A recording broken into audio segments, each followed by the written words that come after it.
말씀 나누겠습니다. 가족은 서로를 보듬는 품의 공동체입니다.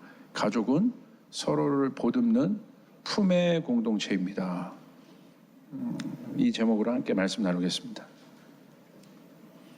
오늘 가족주일이니까 아마 가족하면 여러 가지 이제 이미지들이 떠오르겠지만 이 질문들을 좀 해봤으면 좋겠어요. 행복에 대해서. 그렇죠? 우리 가족하면 떠오르는 이미지가 그 행복함 아니겠습니까? 행복이 뭐냐? 여러분, 근데 이 행복은요, 누가 느끼는 거냐, 누가 느끼냐면 당사자들이 느끼는 거예요. 당사자들이. 그러니까 남의 행복을 나의 행복이라고 여기는 사람 참 없어요. 이 행복은 굉장히 실제적이에요. 그래서 이 행복을 시제로 얘기한다면 현재형이라고 얘기할 수 있습니다. 과거, 여러분 과거에 아무리 행복했으면 뭐합니까? 지금 어렵다면. 그리고 오지 않을 미래, 아직 내가 살아보지 않을 미래는 좀 먼 얘기 같고, 그러니까 이 행복은 굉장히 실제적인 것이죠. 현재형입니다. 왜 그런가? 왜 행복이 현재형인가? 아주 간단합니다. 우리가 느끼는 거잖아요. 우리 사람이. 그러니까 사람의 여러분 정체성은 뭡니까? 정의는 생명이라는 것이에요. 그러니까 생명이기 때문에 그 생명의 정의는 뭐냐? 현재죠. 과거도 아니고 미래도 아니고 살아있다는 건 현재인 거예요. 그러니까 이 행복은 현재형이라는 것입니다. 그리고 성경에 보니까 이에 대한 예가 나와 있는데 그곳이 바로 에덴 동산이죠. 실제적인 그 공간. 여러분, 이 시간과 공간에 대한 깨달음이 굉장히 필요합니다. 인식이 필요합니다. 이거 잘 생각하셔야 돼요. 시간과 공간. 여러분, 신앙은 무엇입니까? 하나님을 찾는 것 아닙니까? 그 하나님을 만나는 것 아닙니까? 그리고 그 하나님을 믿는 것 아니겠어요? 그러니까 오늘날 현대인들 안에 하나님을 향한 하나님에 대한 인식이 얕은 이유가 뭐예요? 신앙이 약해지는 이유. 그 신앙은 그 사람 안에 있는 신심을 말하는 거예요. 하나님을 향한, 신을 향한 마음, 그게 신앙이에요. 그 신앙이 약해지는 이유가 무엇입니까? 아주 간단해요. 바빠요. 그 시간과 공간이 확보된 그곳에서 내가 하나님을 만날 수 있고 내 삶도 돌아볼 수 있고 주변도 돌아볼 수 있는데, 오늘 현대사회의 특징은 무엇입니까? 현대사회의 특징을 여러분에게 말씀드렸죠? 빠름이라는 거예요. 빠름. 엄청난 스피드입니다. 눈 깜짝할 새가 가장 빠른 새입니다. 할렐루야. 긴장을 푸시고 이제 엄청 빠르다는 거예요. 그죠? 얼마나 새가 빠르면 눈 깜짝할 새가 있습니까? 그만큼 빠르다. 그러니까 다시 말하면 뭐냐면 우리가 살아가는 이 시간을 그런 속도로 느낍니다. 다시요. 시간에 쫓겨 사는데 우리가 쫓겨 살 만큼 없죠. 이러잖아. 야, 밥 먹을 시간도 없어. 너 만날 시간도 없어. 야, 얘기할 시간도 없다. 집에 가서 잠자기 바빠. 이런 것이 오늘 현대인의 어떤 주 대화 아니겠습니까? 정신없어. 그죠? 그렇게 막 뭔가 시간에, 그 뭐야? 쫓긴다는 거야. 그 쫓김. 알 수 없는 두려움.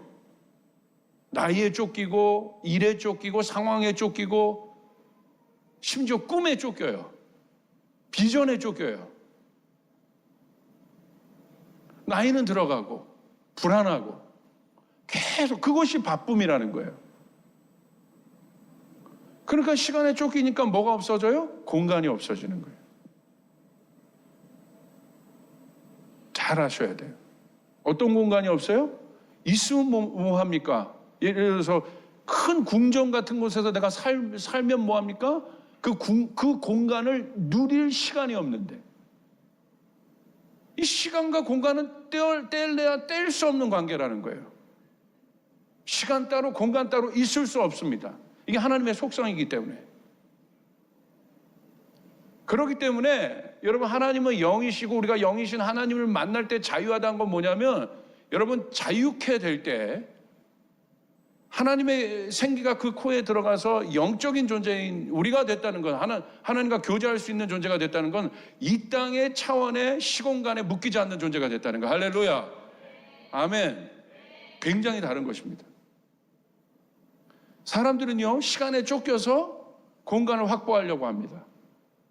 어떻게? 내가 시간에 쫓기는 삶을 살지만 돈과 권력을 가지고 내가 그 공간을 만들어서 그곳에서 내가 행복할 수 있다고 생각해요. 그래서 열심히 그 공간을 만듭니다. 근데 정작 그 시간을, 그 공간을 만들어서 그 공간 속에서 그 시간을 누려야 되는데, 여러분, 정작 그 단계에 가면 없어요. 내가 주님 앞에 신앙이 있다, 교회 나온다, 그냥 교회 단순히 나온다는 개념이 아니라 내 안에 신앙이란 건 하나님이 내 안에 거할 수 있는 스페이스가 드디어 만들어졌다는 거야. 예수님이 내 안에 들어오셨다는 것은 그분을 향한 내 공간, 그분을 주인으로, 나의 왕으로, 나의 인생을 바꿔줄 분으로 그분을 내가 모셨다는 거예요. 그분을 향한 내 안에 있는 공간이 확보되어 있는 거예요. 그게 신앙이에요. 그게 우리의 차원이 달라졌다는 거예요. 근데 그럼 뭐합니까? 그 공간을 시간으로 채우지 않는데. 근데 보세요. 아담을 만드시고 그 자신의 분신과 같은 존재죠. 그 아담을 만드시고 하나님의 사랑이, 하나님의 사랑인데 그 아담을 향한 사랑이 추상적이었는지 실제적이었는지를 알 수 있는 척도가 딱 뭡니까? 에덴 동산이에요. 에덴 동산은 아담이 거했던, 시간을 보냈던 실제적인 물리적인 공간이에요. 추상적이지 않습니다. 자, 보세요. 아담을 통해서 에덴이 만들어진 게 아니에요. 하나님이 먼저 에덴 동산을 만드시고 그 다음에 아담을 두셨다는 거예요. 한번 보세요. 창세기 2장 8절. 주 하나님이 동쪽에 있는 에덴 동산을 일구시고 지으신 사람을 거기에 두셨다. 그렇죠? 근데 이 에덴은 어떤 곳입니까? 에덴의 의미는 무엇입니까? 내가 가장 사랑하는 존재가 머무는 공간입니다. 그곳에서 아담은 아담 될 수 있었어요. 그 에덴 동산 안에서. 왜? 그 공간은 어떤 공간이니까? 하나님이 지으셔서. 왜 지으셨어요? 아담이랑 같이 거하려고, 시간을 보내려고 지으신 공간이에요. 추상적이지 않습니다. 하나님의 사랑이 추상적이지 않아요? 그 반증이 에덴 동산이라는 거예요. 에덴 동산이라는 실제적인 공간을 두셔서 그 속에서 아담이랑 시간 보내시고 함께 하셨다는 거예요. 그게 에덴이에요. 그래서 에덴의 뜻이 뭐예요? 기쁨이라는 뜻이에요. 본질인 것이죠. 에덴은 바로 품임이에요. 아버지의 품과 같은 곳이에요. 전 이 품이라는 단어를 굉장히 좋아해요. 이번에 가족주일 준비하면서 딱 주님이 주신 단어가 이 품인데 한국말이더라고. 이 품을 이따가 설교 결론에도 이야기하겠지만 성경에서 굳이 찾아보면, 번역해보면 뭘로 얘기할 수 있을까? 품을. 성경에서. 그게 시편 말씀에 나오는데 주의 날개란 것이 있어요. 날개. 그 날개는 어떤 의미냐면 주님의 보호를 의미해요. 어미새가 알을 품고 있듯이 그 날개 밑에서 주님께서 주의 날개로 우리를 품으신다고 되어 있어요. 그러니까 에덴은 아담을 향한 하나님의 품인 거예요.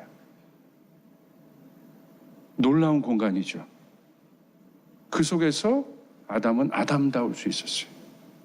아버지가 누군지를 알 수 있어요. 근데 죄악은 무엇입니까? 그 품을 거절한 거죠. 그 품을 떠난 거죠. 그러니까 그때부터 어떤 일이 일어나요? 그 안전한 장소, 어미새의 품 안에 아직 있어야 되는데, 여러분, 그 품을 떠나고 그 우리 밖으로 나갔을 때 받았던, 인간 안에 있었던 고통들 한번 생각해 보십시오. 경쟁해야 되고, 엄마 품, 아빠 품. 에덴 동산은 다른 말로 하면 하나님과 아담이 머물렀던, 하와가 또 머물렀던 그곳은 가족의 공간이죠. 굳이 그것을 우리가 표현해 본다면 가족이죠. 가족이 만든 그 공간, 그게 품이죠.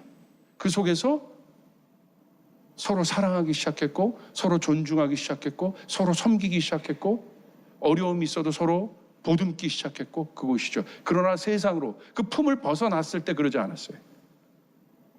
경쟁하고 갈등하고 죽이고 시기하고 질투하고.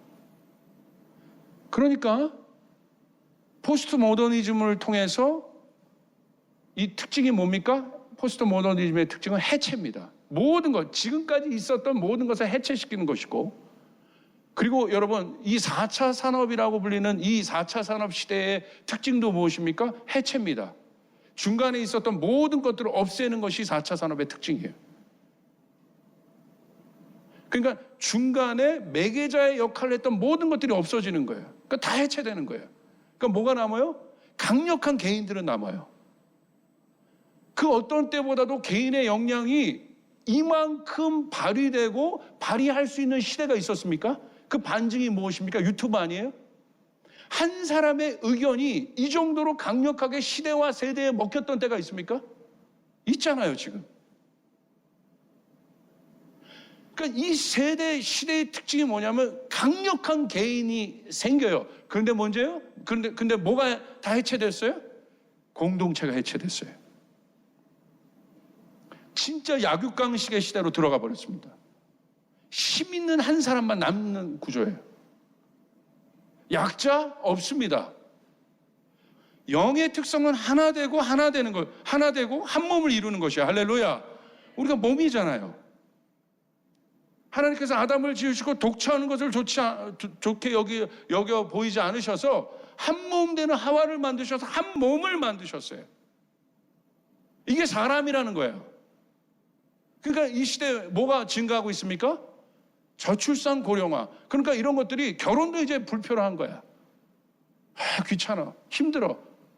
다 걸추장스러운 거야. 그냥 나 혼자 살아가는데. 왜? 혼자 사는데 이상 없어요. 일본 10년 전부터 혼자 사는데 이상 없어요. 지금 우리나라에 혼밥 혼술 있죠. 저는 10 몇 년 전부터 일본을 갔어요. 그때 이미 제가 깜짝 놀랄게 맥도날드 가는데 이미 다 혼자 밥 먹고 있고 혼자 먹는 술집이 있고. 그러니까 이제 우리나라에 몇 년 전부터 그게 이제 문화로 들어오기 시작했죠. 강력한 해체들이 일어나고 있습니다. 이게 지금 우리가 살고 있는 시대예요. 우리가 살고 있는 세대예요. 그 속에서 교회와 공동체, 또 이 가족주의에서 우리가 고민해야 될 건 뭐냐는 거예요. 그 강력한 해체가 어디에서 일어나고 있어요? 가족에서 일어나고 있어요. 여기서 나오는 모든 파생되는 이 해체, 사람이 살아야 하는 가장 본질의 단계인 이 가정, 에덴과 같은 이곳이 해체되기 시작하면서 인간의 모든 고통이 시작됐던 것처럼 돌이켜 보십시오. 우리의 삶의 모든 고통이 여기서 시작되는 거예요. 결국 성경은 무슨 얘기입니까? 그 아버지의 집으로 돌아오라는 얘기예요. 아버지의 품으로 돌아오라는 얘기예요. 할렐루야. 근데 여러분 놀라운 사실 뭔지 아세요? 이게 비밀입니다. 에덴을 나갔잖아요. 죄 있는 하나님과 죄 없는 하나님과 큰일 날 뻔했습니다. 죄 없는 하나님과 죄 있는 인간이 함께 있을 수 없어요. 이거는 본질에 대한, 성분에 대한 문제이기 때문에 같이 있을 수 없어요. 죄와 죄가 없는 것은. 그러니까 물과 기름이 섞일 수 없는 것처럼, 아무리 섞으려고 해도 섞일 수 없는 것처럼, 그건 본질이니까. 그러니까 인간이 나갈 수밖에 없는. 근데 하나님은 어떻게 하셨어요? 나가자마자 에덴을, 내가 잘못 판단했네. 저놈 새끼 때문에 내가 이거 만든 거야, 이거? 그러면서 에덴을 하나님 폐쇄시켰습니까? 성경 정확하게 보십시오. 에덴을요, 생명나무가 있었던 에덴을 보호하시면서 에덴을 천사들을 통해서 폐쇄시키지 않고 보호하고 계셨다는 사실이에요. 그 말은 무슨 말이에요? 건들지 못하도록. 이 친밀한 공간, 아담이 아담 될 수 있었던 이 공간을 주님 보호하고 계신 거예요. 그 말은 무슨 말입니까? 회복하겠다는 겁니다. 할렐루야. 할렐루야. 그래서 예수님이 이 땅에 오셨고, 죄 없는 그분이 죽으심으로 말미암아 우리의 모든 죄를 짊어지시고 죽으심으로 말미암아 권세를 주셨는데, 어떤 권세? 휘장이 갈라지고 그 지성소, 아버지의 임재가 있는 그 장막 안으로, 주님이 계신, 하나님이 계신 그곳으로 함께 머물 수 있는 길을 내신 분이, 그 아들의 권세를 주셔서 아버지와 연합할 수 있는 그 길을 내신 분이 우리 예수님이시죠. 할렐루야. 그래서 우리를 하나님의 자녀라고 그러는 거예요. 영접하는 자, 그 이름을 믿는 자들에게는 하나님의 자녀가 되는 권세를 주셨으니, 그 말은 무슨 말이냐? 내가 하나님의 자녀가 되는 무슨 말이냐? 내 안에 있는 그 원형의 아담이 회복됐다는 이야기예요. 그 말은 무슨 말이냐? 아담이 회복됐다는 그 원형의 정체성이 회복된 그것으로 끝나는 것이 아니라, 회복된 아담을 위하여 하나님께서 실제적으로 그 자녀를 위해서 하나님께서 무엇을 확보해 주셔요? 아담이 거닐 수 있는 시공간을 확보해 주십니다. 그 에덴이 열리게 되는 것이에요. 여러분에게도 그 일들이 열리게 되길 주님의 이름으로 축복합니다. 여러분 안에 이미 열려 있습니다. 열려 있습니다. 아멘. 그 처음 단위가 어디입니까? 공동체. 그 공동체의 최소 시작 단위가 무엇입니까? 가족이시죠. 이것이 가족이에요. 그냥 내가 가족으로, 저분은 내 엄마야, 저분은 내 아빠야, 쟤는 내 자녀야, 저 사람은 내 형제야 라는 것이 가족이 아니라, 여러분, 가족의 개념은 뭐예요? 시간을 함께 보내고 한 공간에 함께 머문다는 거예요. 그 공동체가 다시 회복돼야 되는 거예요. 교회가 그것을 회복해야 돼요. 할렐루야. 이것이 하나님이 우리에게 주신 에덴이란 공간이에요. 그 속에서 우리는 행복할 수 있었다. 그 대표적인 예가 무엇입니까? 하나님이 예수님이 이 땅에 오셔서 이 모든 것, 제가 얘기했던 모든 것들을 한 비유로 설명하셨어요. 그 비유가 무엇입니까? 제가 봤을 때 이 비유는요, 성경의 모든 것을 그냥 집대성한 비유예요. 어마어마한 겁니다. 어마어마한. 그 비유가 뭐냐? 탕자의 비유예요. 성경은 아버지와 또 집에 있었던 탕자와 집 나간 탕자를 보여줍니다. 그 이야기를 통해서. 근데 여러분, 초점이 어디 있어요? 집 나간 탕자를 생각해 보세요. 고통스러웠어요. 그 공간을 벗어난 탕자는 실제적으로 모든 것을 탕진하고 결국은 깨달았어요. 아버지와 함께 머무는 그 공간이 내가 행복한 거구나. 그리고 그 공간 안으로, 아버지와 함께 있는 그 가정 안으로 회개해야겠다, 돌아가야겠다 다짐하는 것이 두 번째 아들의 스토리고, 첫 번째 이야기 아들은 무엇입니까? 아버지와 함께 시공간에 머물고 있는데 전혀 그것을 누리지 못하고 있는 아들. 근데 아버지가 깨닫잖아요. 내가 너와 함께 있지 않냐. 같이 살지만 전혀 그렇지 못한. 이것이 우리 또 오늘날의 가정의 모습이지 않습니까? 같이 있지만 전혀 행복한 것을 몰라요. 이 두 아들을 향한 아버지의 마음이, 그것들이, 그러니까 첫째 아들도 그 공간을 다시 한번 인식해주고, 내가 너와 함께 있다. 너 혼자가 아니야. 내가 너와 함께 있어. 둘째 아들도 다시 그 집으로 돌아온 아들도 뭘 합니까? 다시 그것을 깨우쳐주는 거죠. 네가 이곳에서 행복할 수 있다. 이 공간에서 네가 행복할 수 있다. 탕자의 위대함은 무엇입니까? 자신이 시간의 주관자가 돼서 자신의 시간을 확보하려고 했어요. 그리고 아버지의 시간을 박차고 나가서 자신의 공간을 확보했습니다. 근데 그 공간이 뭐예요? 권력과 재정으로 확보된 공간이었어요. 근데 그 공간 안으로, 탕자가 초대했던 그 공간 안으로 수많은 사람들이 들어왔습니다. 그리고 그곳에서 탕자가 행복했어요. 근데 문제는 뭐예요? 본질에서 떨어진 열매이기 때문에 썩을 수밖에 없는 공간인 거예요. 어떻게 됐습니까? 결국은 모든 것을 탕진합니다. 재미있는 건 뭔지 아세요? 그와 함께 했던 모든 존재들도 떠나버렸어요. 결국 혼자 남았습니다. 혼자 남은 탕자에게 있었던 가장 비참한, 여러분, 비극은 뭐냐면 주변에 아무도 없다는 거예요. 더 중요한 걸 깨달았어요. 그게 어디냐? 내가 진짜 행복했던 곳이 어디냐? 찾아갔어요. 그 공간을 확보합니다. 그것이 아버지의 집이구나. 아버지께로 돌아가기로 결정한. 그 돌아감을 우리는 뭐라고 얘기해요? 회개라고 해요. 예수님이 한 이야기에서 다 보여주시는 거예요. 회개는 뭐예요? 돌이키는 거예요. 돌이켰는데 어떤 일이 일어나요? 돌이키기만 했는데, 돌이켰다는 건 깨달았다는 거예요. 돌이키기만 했는데 어떤 일이 일어나요? 저 문 밖에서 돌이킨 아들을 향해 달려오는 아버지의 모습이 보입니다. 먼저 달려옵니다. 마음 먹어. 내 마음을 예수님께 열어드립니다. 진짜 내가 이제 예수님 만나고 싶습니다. 이런 마음으로 그냥 주님에게 돌이켜서 그냥 마음을 열 준비만 하고 있는데, 이미 준비만 하는 그 돌이킴 안에 하나님은 달려오시는. 그 모습이 누구예요? 달려오시는 하나님, 예수 그리스도. 우리를 향해 달려오신 하나님. 할렐루야. 할렐루야. 모든 불행. 왜냐하면 탕자에겐 시 공간이 없습니다. 그래서 불행한 거예요. 그런데 아버지가 달려오세요. 누가복음 15장 22절 24절.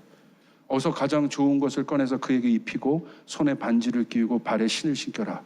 그리고 살진 송아리를 끌어내다가 잡아라. 우리가 먹고 즐기자. 나의 이 아들은 죽었다가 살아났고 내가 잃었다가 되찾았다. 그래서 그들은 잔치를 벌였다. 할렐루야. 할렐루야. 다시 오실 주님을 통해서 이 천국 잔치가 준비되고 있는 거예요. 결국 잔치입니다. 축제입니다. 우리가 그 안으로 갈 때, 그것이 회복될 때, 그 가족됨, 예수님이 탕자의 비유를 통해서 성경 전체를 한 단어로 요약하신 거야. 뭐? 가족이다. 그것이 하나님 나라예요. 그것이 에덴이에요. 우리가 회복해야 될 나라, 가족. 엄청난 사랑의 단위, 가족. 그 품 안에서 탕자의 모든 것이 다 회복됩니다. 여러분에게도 이것들이 회복되길 주님을 축복합니다. 여러분 보십시오. 이게 우리의 정체성을 아는 가장 중요한 것이 뭐냐면, 엄마가 아이를 젖먹이잖아요. 이게 인간의 본연의 모습이에요. 젖을 먹이는 이 자세, 이게 뭘 의미하냐? 아이가 고개만 돌리면 엄마 젖이 있어. 여러분, 젖은 뭐예요? 아이에게 생명입니다. 생존의 수단. 그리고 엄마가 아이를 바라보면서 바로 이 자세, 엄마의 모든 숨결의 소리가 들리고 엄마의 목소리가 제일 잘 들리는 곳이에요. 그게 품이에요. 인간은요, 여기서 가장 행복해요. 아이가 거기서 가장 행복함을 누립니다. 엄마의 품 안에서. 이게 품이에요. 주의 날개입니다. 하나님의 임재입니다. 할렐루야. 그래서 그 엄마가 없는 아이들 보십시오. 분리불안 가운데 있습니다. 다.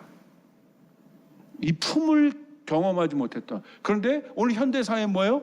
공부해서 뭐해서 자꾸 가족을 분리시켜 놓고, 이런 이유로 해서 분리시켜 놓고, 이런 것 때문에 분리시켜 놓고, 여러분 보십시오. 세상은 모든 것을 분리를 시켜놔요. 예수님 와서 계속해서 강조했던 거 하나예요. 하나 되어야 된다. 크게 하나님이 원하시는 것이다. 여러분, 우리가 이 가족주일에 회복해야 될 그 품이 얼마나 실질적인가. 여러분 보십시오. 성경의 마지막입니다. 시편 17편 8절에 아주 구체적으로 아까 여러분 나왔어요. 그 품이 뭐냐? 우리 같이 한번 읽어볼까요? 시작. 나를 눈동자와 같이 지키시고 주의 날개 그늘 아래 감추사. 시편 61편 4절 시작. 내가 영원히 주의 장막에 머물며 내가 주의 날개 아래로 피하리이다. 할렐루야. 주의 날개라고 해요. 이 날개는 히브리 여러분 카나프란 뜻이에요.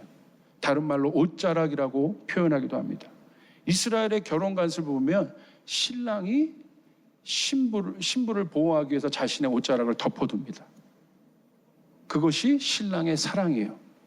무엇입니까? 사랑의 결정은 뭐냐면, 여러분 진짜 내가 누구를 사랑한다. 그 사랑은 뭐냐면 결국 보호로 나타나게 되어 있습니다. 사랑하는 존재. 여러분의 부모님 여러분 사랑하십니까? 여러분 부모님이 다른 사람한테 공격을 당해보세요. 안 움직이시겠어요? 움직이시죠. 여러분 자녀가 그래요? 그럼 움직이죠. 왜? 사랑하니까. 보호가 없는 사랑은 거짓 사랑이에요. 사랑은 보호입니다. 주님이 우리를 사랑하신 증거가 뭐예요? 나의 날개 그늘 아래서 내가 이들을 품고 있다. 이제 실제적으로 여러분 부모님과 또 여러분의 자녀들과 또 여러분 동료들 사이에 이 품을, 이 공간을 서로 함께 교제하고 이해하고 존중할 수 있는 이런 함께함의 공간들, 그 공간을 성경에서는 에덴이라고 얘기하고 그것이 가족입니다. 그 가족됨이 여러분 안에 무엇보다도 우선순위로 풀리기를 주님의 이름으로 축복합니다. 할렐루야. 여러분 안에 이 하나 되는 여러분을 통해서 그 회복됨이 일어나는 일들이 여러분을 통해 일어나길 주님의 축복합니다.